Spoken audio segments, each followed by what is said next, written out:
The strangest part wasn't dying. The strangest part was that I wasn't afraid. I was a pediatrician. I had stood at the bedsides of children who were leaving this world. I had held the hands of parents who were losing the most precious thing they'd ever known. I had seen what death looked like from the outside, hundreds of times, over 22 years of practice. And in all of that, in all those rooms, I had carried a quiet, private terror about what death actually felt like from the inside. I thought it would be the worst kind of panic. I thought it would be the body fighting. I thought it would be cold and dark and violent. And then it happened to me, and I felt none of that. What I felt, what I need to tell you about, was a peace so complete that the word peace doesn't even hold it. My name is Dr. Sarah Mitchell. I was a pediatrician for over 2 decades in Atlanta, Georgia.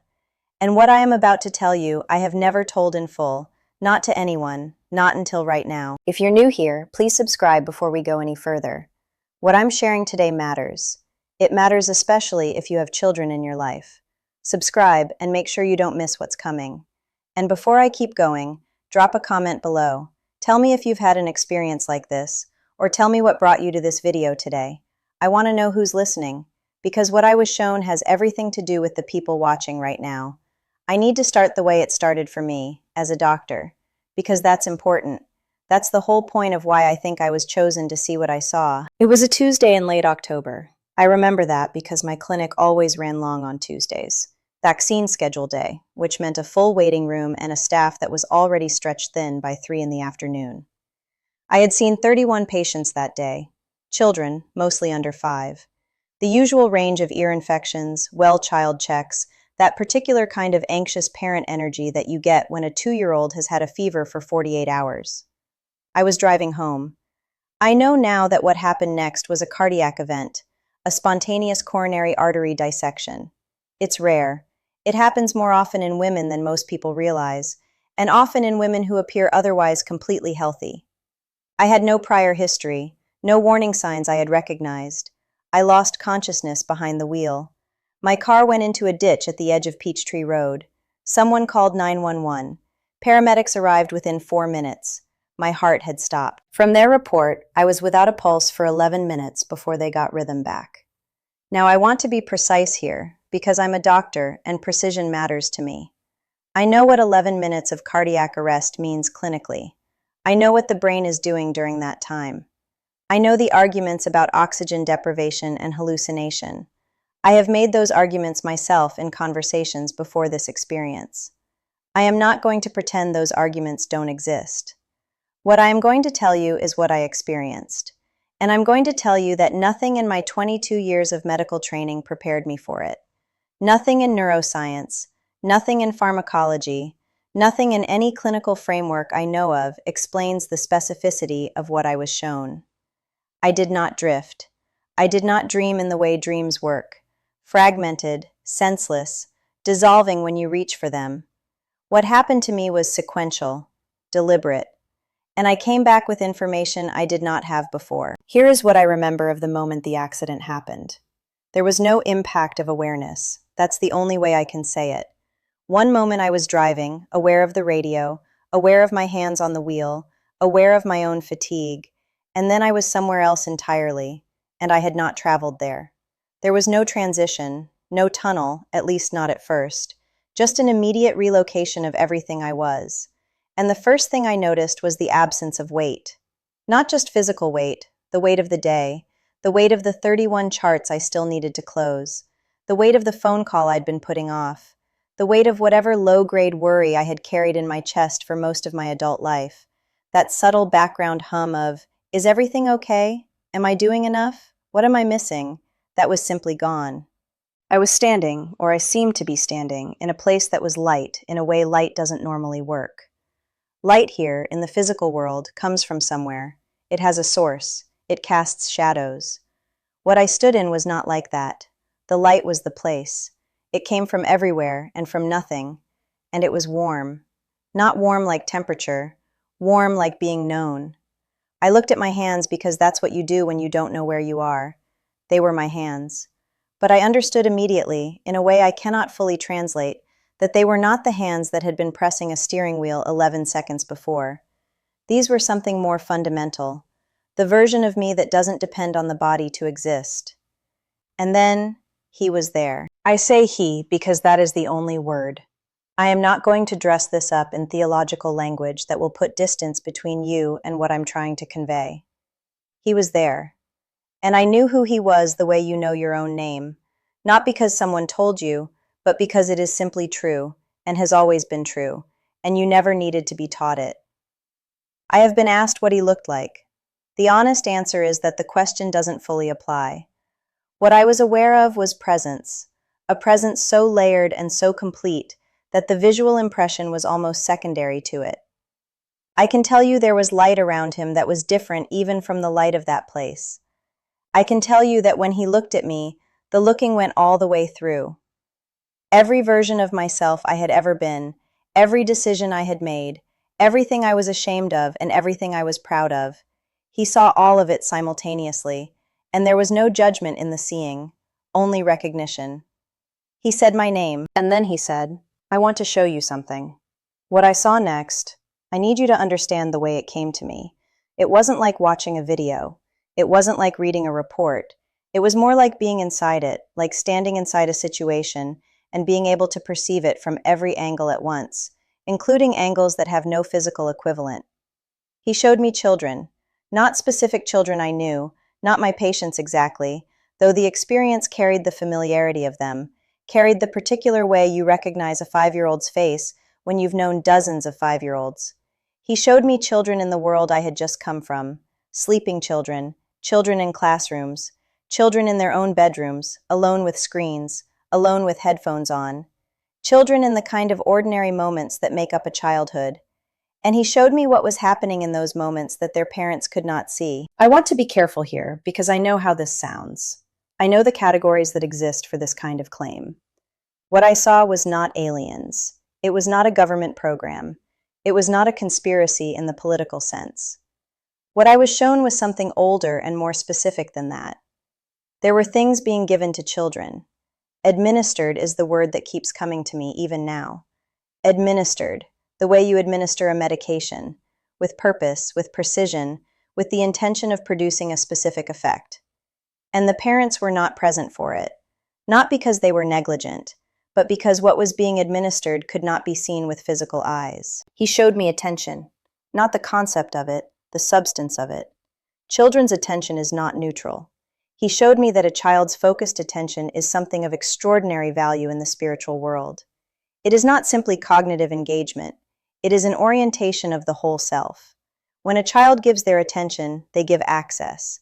And what I was shown is that there are spiritual forces, and I will use that language because there is no clinical language for what I saw, that have become extraordinarily sophisticated at harvesting that access. Let me stop for a second and tell you something about how information works in that place, because I think this is important for you to understand before I go further. When you learn something in this world, you learn it through a process. Someone explains it, or you read it, or you observe it, and your brain makes sense of it over time. In that place, knowledge was different. It arrived whole. It arrived complete. It was as if he placed something directly into your understanding, and you simply had it, fully, without needing to be walked through it step by step. So when I say he showed me what was happening to children, I'm not describing a lecture. I'm describing a knowing that arrived all at once, and that has not left me since. I can still feel the edges of it. I can still feel the weight of what I understood in that moment. And when I try to translate it into words for you right now, I know I'm giving you something smaller than what I received. But I'm going to give you as much of it as language will hold. Through screens, through content designed specifically to hold a child in a state of open, passive reception for hours at a time. Through the particular frequency of stimulation that keeps the rational, discerning mind slightly behind, slightly too slow to evaluate what is coming in. He showed me a child watching a cartoon, a child who, from the outside, looked completely normal, lying on a couch, laughing occasionally, absolutely ordinary, and he showed me what that child's inner world looked like in that same moment. I cannot fully describe it, but I can tell you that the images entering through the screen were landing in places the parents would never have chosen to place them, values that contradicted what the family believed, a slow, almost imperceptible reshaping of what felt normal and what felt strange, what felt safe and what felt scary, what felt like love and what felt like its absence. It was not dramatic. That was the part that broke me. It was not dramatic at all. It looked like an ordinary Tuesday evening. He said, and I want to get the words right because I have gone over them in my mind every single day since I came back.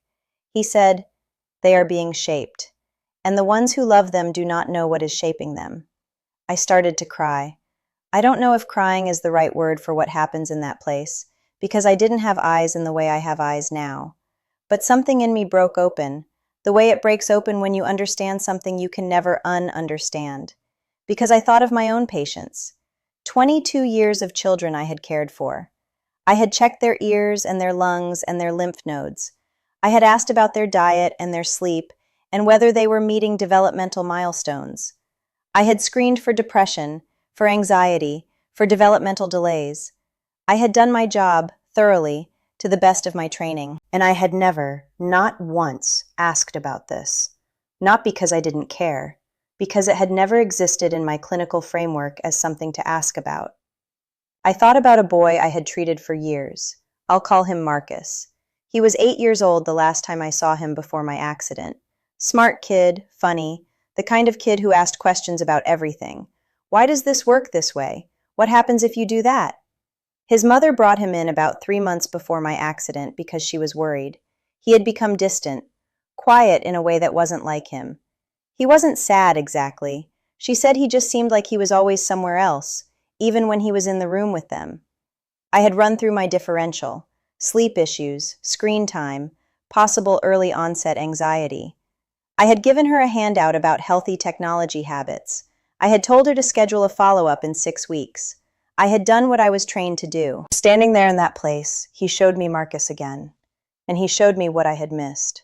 Not because I was careless, because what I was missing couldn't be seen with the tools I had.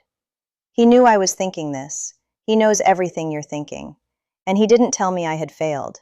He said, "That's why you're here, not to condemn, to carry this back."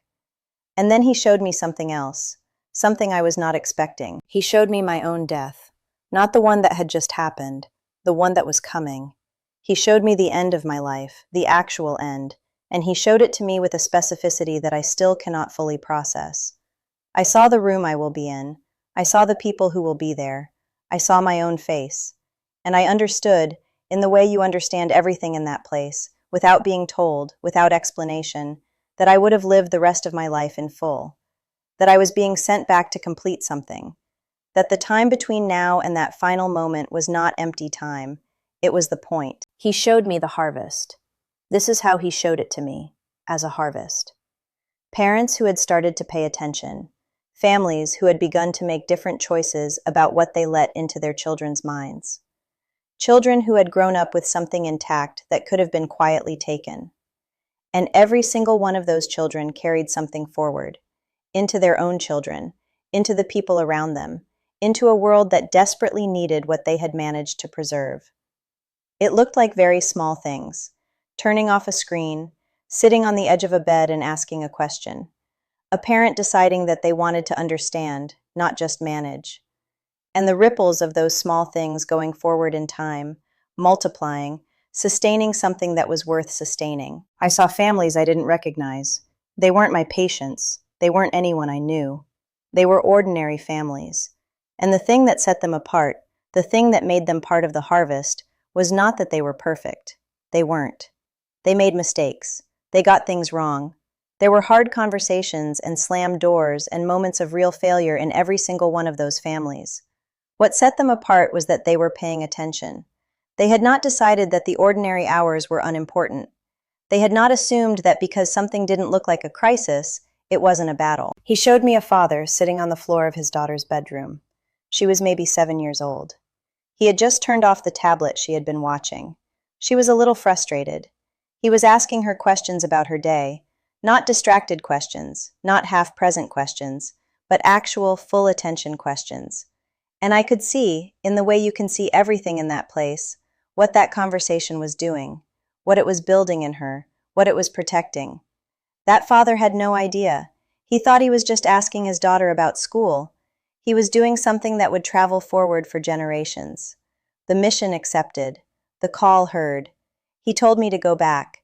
I want to tell you what the obstacle is, because he showed me that too. The obstacle is not ignorance, not entirely. The obstacle is the assumption that what we cannot see is therefore not real. The assumption that if the damage isn't showing up in a blood test, if it isn't visible on an X-ray, if it doesn't present as a diagnosable symptom, then it isn't happening. I spent 22 years inside that assumption. I built my professional life inside it. And I am telling you now, as someone who practiced evidence-based medicine for over 2 decades, that there is more to your child than what I was trained to look for. The obstacle is the belief that ordinary life is only ordinary, that Tuesday evenings are just Tuesday evenings, that what fills the hours of a child's day is neutral, because it doesn't seem urgent, because it isn't dramatic, because everyone is doing it. I came back on the table. My team brought me back. I spent 9 days in cardiac care at Piedmont, and every single day of those 9 days, I was recalling what I had seen, the way you recall something you are terrified of forgetting. I am not the same doctor I was before October.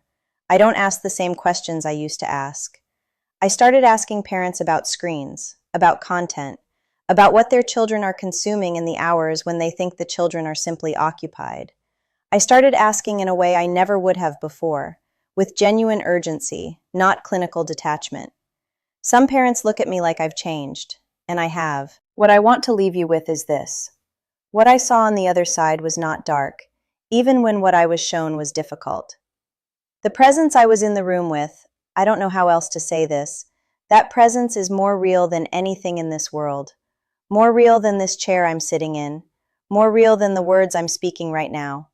And if you have ever had a moment in your life where something felt genuinely true, where something cut through all the noise and landed in a place where you just knew, this is what that feeling is pointing toward. That's what he kindles in you, that longing for what is real, that ache for something that doesn't dissolve when you reach for it. I went to the other side and I came back with 2 things, a warning about children and a longing I cannot get rid of, a longing for the place I was in, a longing for the presence I stood in. And I genuinely believe, that longing is itself a kind of gift, because it means I know where I'm going. And I know now, in a way I never knew before, that what I do between now and then matters. What you do between now and then matters. If you have children or grandchildren, or you care about a child in any way, I want you to stay curious about this. Not afraid. Curious. Ask questions. Pay attention to what shapes them. Not because you can control everything. You can't, and that's not the point. But because your presence, your awareness, your intention, those are not nothing. He showed me that too. That's the harvest. One family at a time. If what I've shared today has stirred something in you, that feeling, that pull, that sense of something being real, tell me in the comments. Tell me what you're taking away from this. Tell me what it brought up. I read them. I want to know. And if you're still here, watching this, I think you're here for a reason. I think something in you recognized something. Honor that. Don't scroll past it. Thank you for listening. I'm Dr. Sarah Mitchell, and I am so glad I came back.